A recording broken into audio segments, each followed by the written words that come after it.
Hey guys, Lieutenant Dan here with the latest Lieutenant Dan BBR 4. I don't know, 1 map. So I wanted to let you guys know that I have been working on updating my version of the map to Sired's latest version. So, it actually started back right after the Atlanta tournament. I was always inspired by different styles of maps that I had been looking at when I was initially doing this multiple years back by adding the World War II details. And there was a certain look that I really liked, which was kind of a vintage, old world, really grungy, dirty map style. I thought that genre would really look well with my setup of my table and all my pieces. I just like that kind of beat up look. And I thought, man, if I could figure out how to apply that to this map, that would be it, right? For me, that'd be the best thing possible. And when I saw Sired, his version of the Atlanta tournament map, it just kind of hit me. I'm like, oh yeah, you could do this and apply it to the map. And it was soon thereafter, probably like about a month, that I started working on, updating. Really just working on that look and feel that I was going for, and then I was just going to apply the changes that Sired would come out with on the 4.0 map.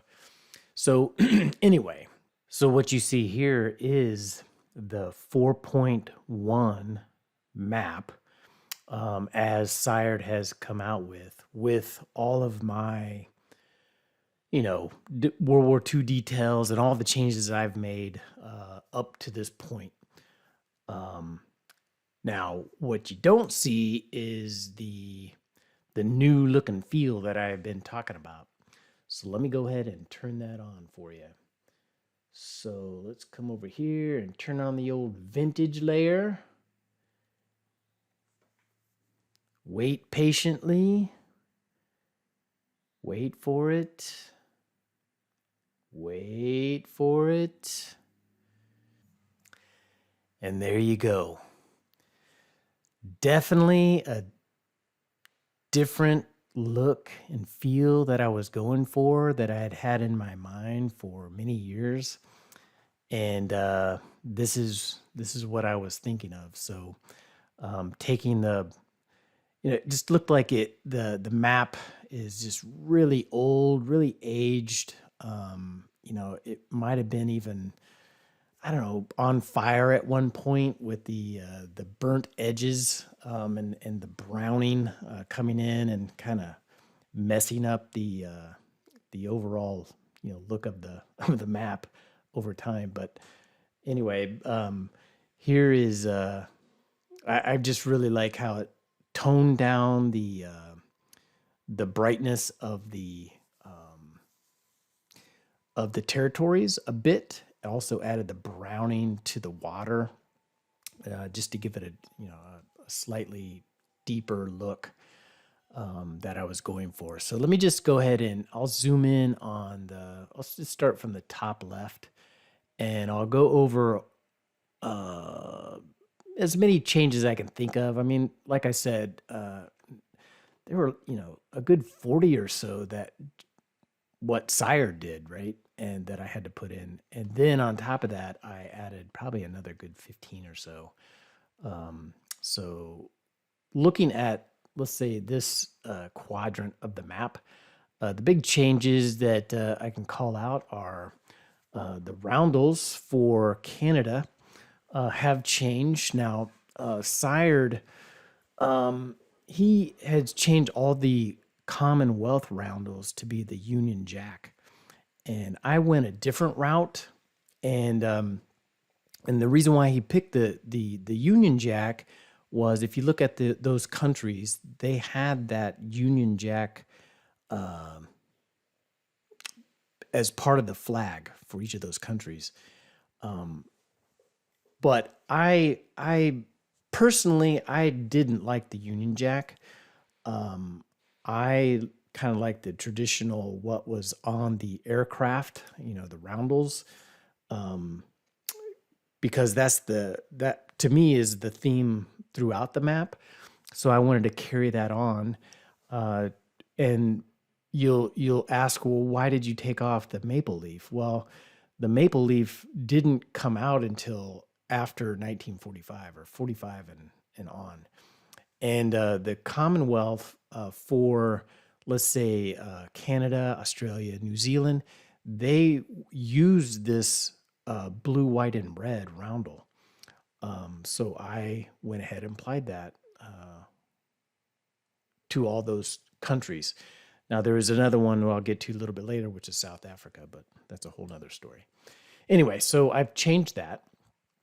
And then you look at the factories and the air bases and the naval bases. I changed the look and feel for those. I made them a little smaller, and I also added this a circle with a little halo effect around it. And I like this. One, I like to have those icons there for ease of setup. When I'm setting up a game, I got all the 3D sculpts for, the air bases and so on. But for those that don't have larger maps, they have the out of the box. Sometimes having all those 3D sculpts really crowds up the table. So, people still like to have those shapes and icons there so that, they can have them there as reference. So anyway, I changed that look and feel to make it blend into the map a little bit better. It wasn't so pronounced as it was on the previous version, my 3.0 version. All right, let's go down a little bit further. Now we get into South America. So here you should be able to see a big difference right away, and that is the neutral soldiers. So, I scoured, I think, every website out there to find the silhouettes of the soldiers for those countries in that time period. And some of them, these were actual photos of soldiers, and I would paint them up and iconize them and then put them on the map. Anyway, so I went ahead, and instead of having the one neutral soldier that's on Sired's map, I went ahead and for every country, I applied what that soldier, what the uniform looked like during that time, whether it was, I based it off of 1940, right? So anyway, so I thought that was kind of neat, right? So every country now has a different look and feel for their neutral. All right, so the next thing, Sired had the for the neutrals now, he has the transports for, in this case, Argentina, and also the destroyer for Portugal. And he has a C-zone border that's connected to the territory here. I took that out, and then I added the icon or the roundel of the country on the side of the ship. And actually, I was inspired by something that Sired had actually did.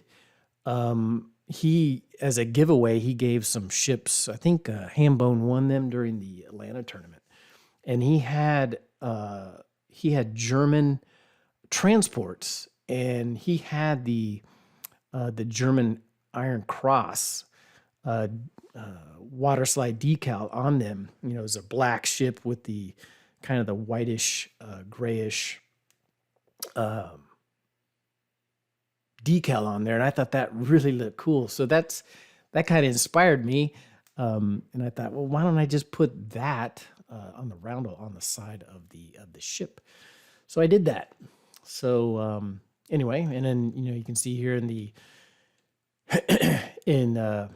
for Portugal for their destroyer, I did the same for their put that roundel on there. So I thought it looked pretty good. Kind of makes it blend in well with the map. All right, then we get into the Spain.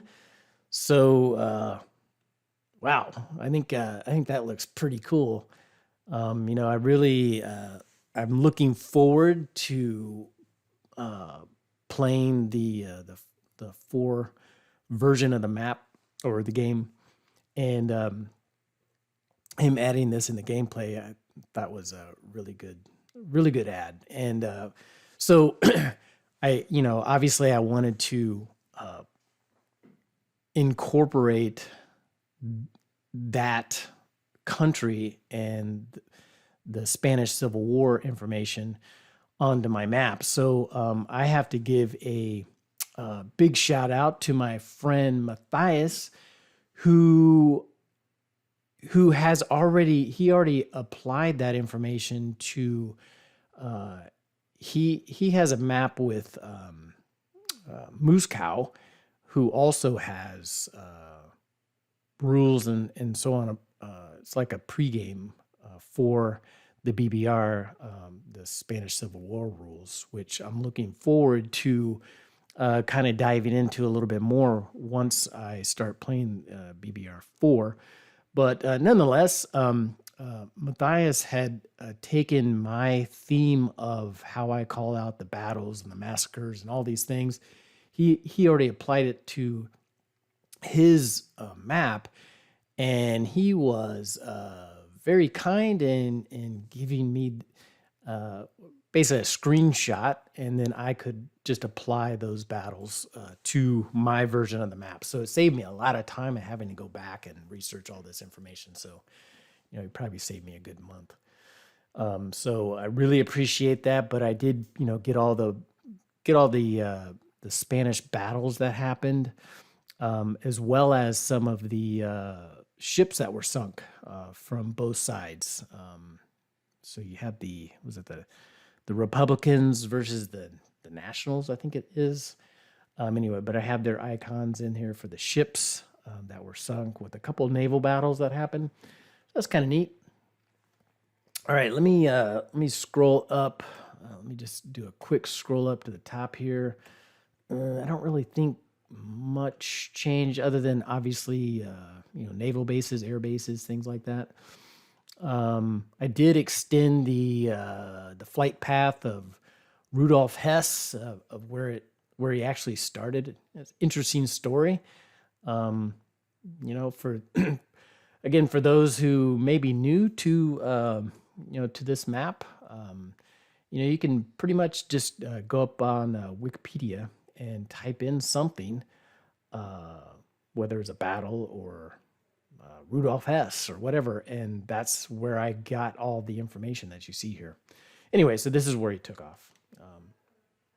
Let's see what else. I added a bunch of other battles and things like that so long ago. I don't remember which ones they were. So different operations, things like that. I don't think much changed in this area. If you recall my previous versions, for all of the naval battles, I had outlined in blue. I changed that color scheme to be more a darker brown to kind of blend in with the new theme, and also to call out different things on the map. For example, a flight path versus a naval battle.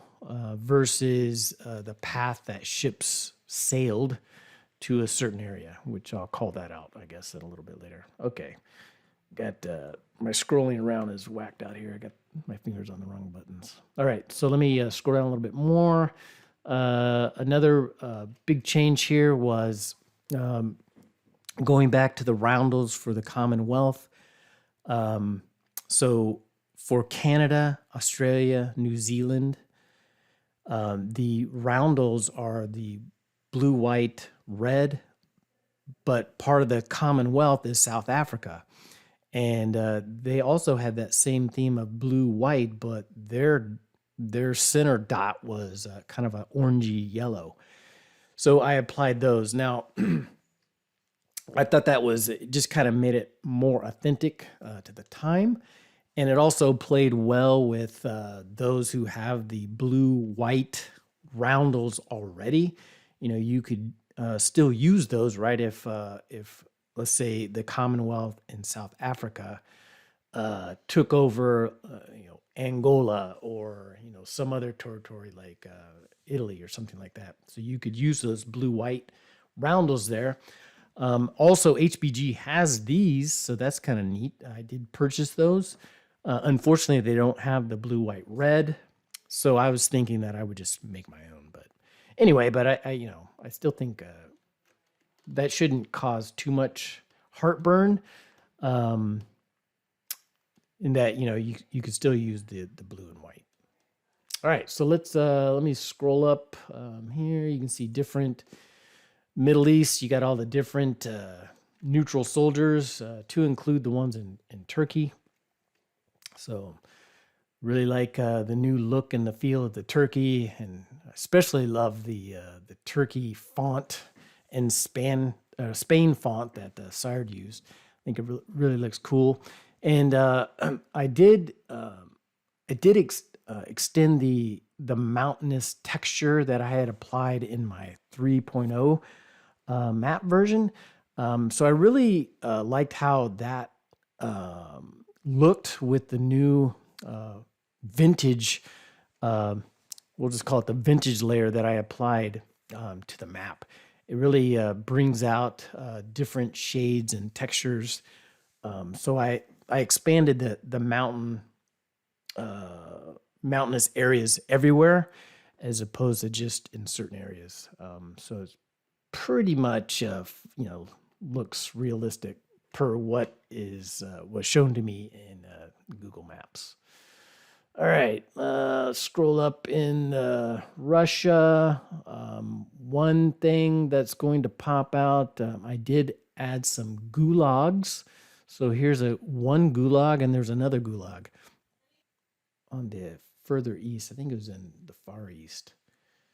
Yeah, the Soviet Far East. So if you look over here, you can see another gulag was added. Now they had like hundreds. So these were the two most famous ones during that time period for the World War II. So a lot of prisoners of the war went to one of the two. So anyway, that was a nice call out by Matthias. So I went ahead and added those in there. All right, so let's go into, I don't know, what else did I do here?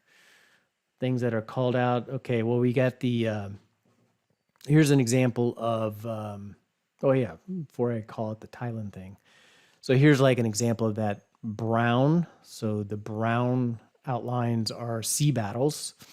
And then the blue are the paths that the ship sailed during a certain, let's say, operation or something like that. Also, just to kind of call it out, I really love how the vintage kind of really dirties up the blue font on the map. So like the Indian Ocean, Atlantic, even the call outs in the different seas and gulfs and things like that. I think that's pretty neat. All right, so now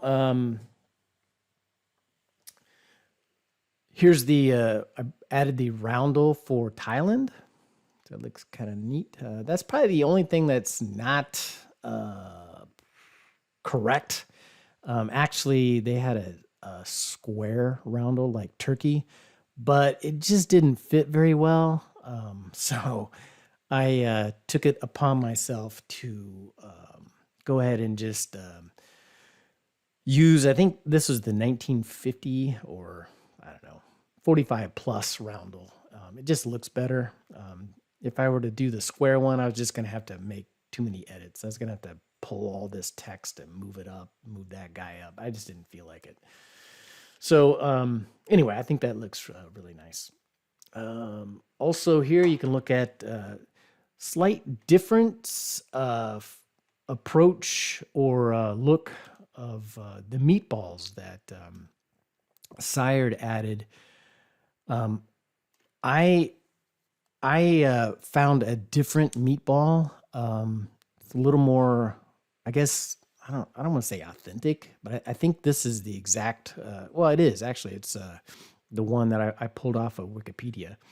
And this is the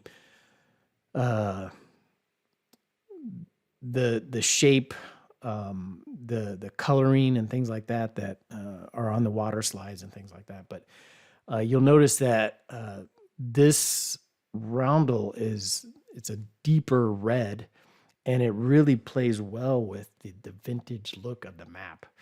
I'll just kind of zoom out just a little bit, but I think it looks really great. I know that some people were, I don't know, they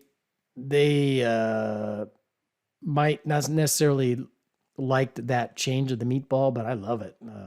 I think because we have looked at that the Rising Sun roundel for so long, and maybe because all of us have purchased those roundels, that that's why maybe some people were unhappy, but I love it. And also this new meatball that I've added, I think it really plays well with the look that I was going for. All right, let me zoom in on a couple things here. You'll notice some red numbering. If you remember, for those who've been following along, I added some rule book information to the map. So instead of having always to go to the rule book to figure out which territories were part of the kamikaze sea zones if a island was recaptured, or if Japan's IPCs were 26 or less or something like that, I was always having to go to the rule book. And so in the 3.0 version, I had added some meatballs just to the left of the island name to make it blend in with the rest of the things. But it was kind of hard to see. And I had played around with changing the numbers to make them look like, obviously to call attention to that these are the sea zones that that rule applies to.